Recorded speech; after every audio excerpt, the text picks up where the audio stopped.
नमस्कार, good morning, सबको जोहार। आप देख रहे हैं बिहाने खबर। झारखंड की तमाम खबरों के साथ हाजिर हूं मैं।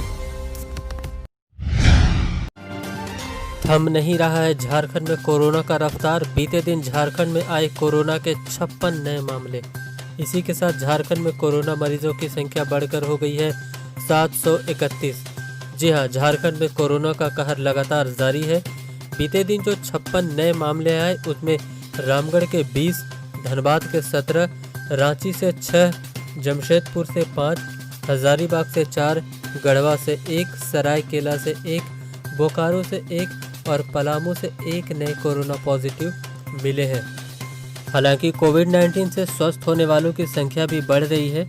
बीते दिन तक 320 मरीज स्वस्थ होकर घरों के लिए लौट चुके हैं।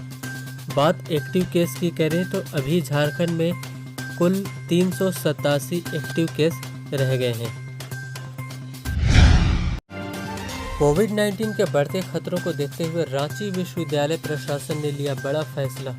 बिना परीक्षा दिए ही यूनिवर्सिटी के 80,000 स्टूडेंट्स होंगे अगले सेमेस्टर में प्रमोट। जी हां, रांची यूनिवर्सिटी और इसके एफिलिएटेड कॉलेज के पीजी और स्नातक के तकरीबन 80,000 छात्रों के लिए बड़ी खुशखबरी है कि अब उन्हें बिना परीक्षा दिए ही अगले सेमेस्टर में प्रमोट किए जाने का निर्णय यूनिवर्सिटी प्रशासन द्वारा लिया गया है।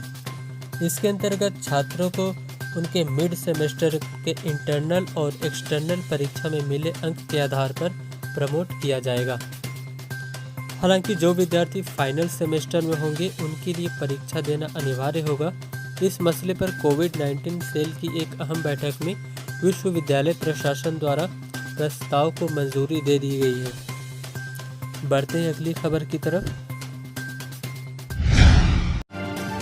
रामगढ़ जिले के सीसीएल बरका सयाल कोलियरी के जीएम ऑफिस के एक क्लर्क को रांची की एंटी करप्शन ब्यूरो ने 5,000 रिश्वत लेते हुए रंगे हाथों गिरफ्तार कर लिया।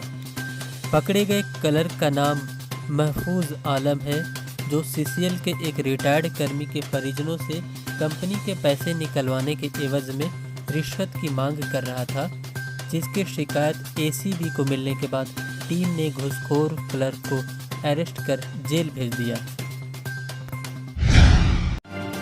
फेम इंडिया मैगजीन में छाए झारखंड के 3 अधिकारी। जी हां, फेम इंडिया मैगजीन के ताजे सर्वे में देश के टॉप 50 जिलाधिकारियों में शामिल हुए झारखंड के 3 अधिकारी।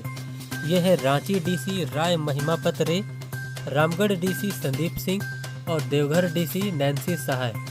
ये अधिकारी गुड गवर्नेंस, दूरदर्शिता, उत्कृष्ट सोच, जवाबदेह कार्यशैली, निर्णय क्षमता, गंभीरता, व्यवहार कुशलता जैसे 10 कसौटियों पर खरे उतरे और हिस्सा बने देश के उन तमाम चुनिंदा अधिकारियों में जिनके ऊपर न सिर्फ इनके जिले बल्कि समूचे झारखंड को भी गर्व है। हाल ही में मैगजीन ने टॉप मुख्यमंत्रियों की सूची भी जारी की थी, जिसमें झारखंड के मुख्यमंत्री हेमंत सोरेन को 12वां स्थान हासिल हुआ था। अनलॉक 1 में गारमेंट व फुटवेयर्स की दुकानों को बंद रखने के आदेश के खिलाफ झारखंड के व्यवसायियों ने किया विरोध प्रदर्शन। बीते दिन राजधानी रांची सहित दुमका, धनबाद, जमशेदपुर सहित अन्य जिलों में जूता, चप्पल व कपड़ा व्यवसाय में लगे दुकानदार सड़क पर उतर आए और सरकार के खिलाफ प्रदर्शन किया। दुकानदारों का कहना है कि अनलॉक 1 में हमारी दुकानों को खोलने की इजाज़त नहीं दी गई है, जिससे हमें आर्थिक संकटों का सामना करना पड़ रहा है। वहीं स्टाफ के वेतन और दुकान के किराए दे पाने में मुश्किल हो रही है। उन्होंने सरकार से मांग की है कि सरकार उन्हें भी छूट देते हुए अविलंब दुकानें खोलने की इजाज़त दे दे। ट्रैफिक पुलिस ने काटे चालान तो परेशान होकर शख्स ने लगा दी अपनी बाइक में ही आग। घटना जमशेदपुर का है। शहर के मानगो चौक पर बीते दिन एक शख्स को ट्रैफिक पुलिस ने रोककर चेकिंग की और 700 रुपये का चालान काट दिया। इसके बाद राजेंद्र सिंह नाम के उस गुस्साए शख्स ने चालान के पैसे देने के बजाय अपनी बाइक को ही आग के हवाले कर दिए। उसने ट्रैफिक पुलिस पर आरोप लगाया कि बाइक के सारे पेपर सही होने के बावजूद उस पे फाइन लगाया गया, जबकि उसने हेलमेट और मास्क भी पहने हुए थे। बाइक के आग लगाए जाने के बाद दमकल की गाड़ी बुलाई गई, लेकिन तब तक गाड़ी पूरी तरह से जल चुकी थी। बढ़ते हैं अगली खबर की ओर। झारखंड सरकार के वित्त एवं खाद्य आपूर्ति मंत्री डॉक्टर रामेश्वर उरांव ने कहा है कि केंद्र सरकार द्वारा लॉकडाउन को लेकर जल्दबाजी में किए गए फैसले और अभी बिना सोचे समझे या ठोस रणनीति बनाए कदम उठाने से कई जटिलताएं उत्पन्न हुई हैं।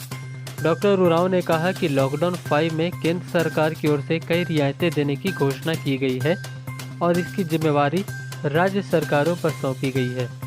उन्होंने बताया कि मुख्यमंत्री हेमंत सोरेन के नेतृत्व में भविष्य की रणनीतियों, आर्थिक गतिविधियों को गति प्रदान करने और राज्य के श्रमिकों एवं घर लौटे प्रवासी श्रमिकों को उनकी दक्षता के अनुसार रोजगार उपलब्ध कराने के लिए ठोस रणनीति बनाई जा रही है।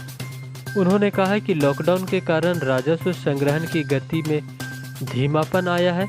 ऐसे में विकास योजनाओं के लिए अधिक से अधिक धनराशि उपलब्ध कराकर लोगों को रोजगार उपलब्ध कराने तथा सूक्ष्म एवं लघु उद्योगों को बढ़ावा देने के लिए सरकार निरंतर प्रयासरत है। वित्त मंत्री ने कहा कि लॉकडाउन में निश्चित रूप से और अधिक छूट मिलेगी, लेकिन अभी कोरोना संक्रमण के फैलाव का खतरा खत्म नहीं हुआ है। स्कूल, कॉलेजों और शिक्षण संस्थानों को खोलने की अनुमति अभी नहीं दी जा सकती, क्योंकि इससे एक स्थान पर भीड़ एकत्रित होगी और सोशल डिस्टेंसिंग का पालन करना मुश्किल हो जाएगा। उन्होंने कहा कि राज्य सरकार आने वाले समय में धीरे धीरे कई छूटें देने के पक्ष में है ताकि स्थिति सामान्य हो सके। अभी सरकार की पहली प्राथमिकता जीवन की सुरक्षा के साथ सभी को जीविका का साधन और रोजगार उपलब्ध कराना है।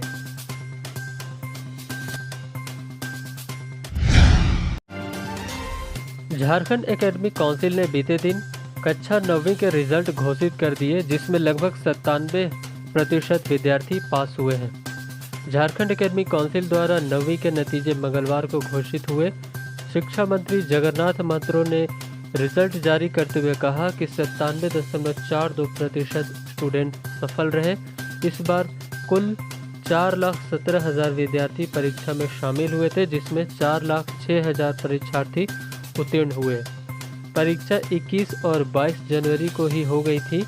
पहले परीक्षा लेने की मुख्य वजह रिजल्ट को जल्द से प्रकाशित करना था, लेकिन लॉकडाउन की वजह से रिजल्ट निकालने में देर हो गई।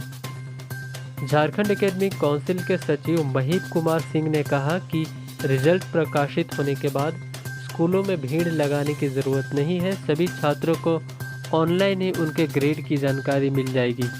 परीक्षा OMR शीट पर हुई थी। 3 पेपर की परीक्षा हुई थी। रिजल्ट में सभी को ग्रेडिंग दी गई है। मालूम हो कि परीक्षा के लिए 4,22,000 बच्चों ने निबंधन कराया था। इसमें से 4,17,000 बच्चों ने परीक्षा दी और इनमें से 10,537 बच्चे असफल हो गए, फेल हो गए। काउंसिल के सचिव ने बताया कि 8वीं का रिजल्ट भी तैयार है। अगले 3 दिनों के अंदर उसे प्रकाशित कर दिया जाएगा। सभी रिजल्ट ऑनलाइन जारी होंगे।